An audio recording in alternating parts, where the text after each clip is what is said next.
ഇപ്പോൾ പറഞ്ഞു വരുന്നത് ഈ രാജ്യാന്തര സ്റ്റേഡിയത്തിൽ GCDA സ്റ്റേഡിയത്തിൽ നടന്ന സംഭവം അത് കോർപ്പറേഷൻ അറിയാതെയാണ് നടന്നിരുന്നതാണ് നിൽക്കുന്നത്. അത് സംഘടിപ്പിച്ചത് മൃദംഗ വിഷൻ എന്നൊരു സംഘടനയാണെന്ന് ആലോചിക്കണം.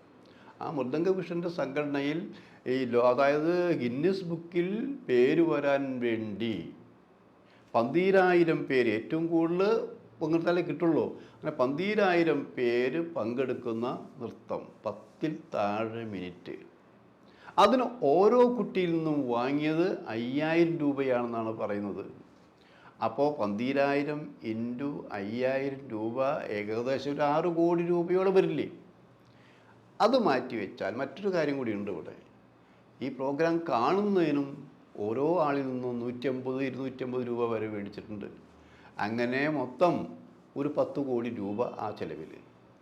ഇതുകൂടാതെ സ്പോൺസർഷിപ്പ് രീതിയിൽ എത്ര കോടി കിട്ടിയിട്ടുണ്ടായിരിക്കും? ഈ തുകയൊക്കെ എവിടെ പോയി?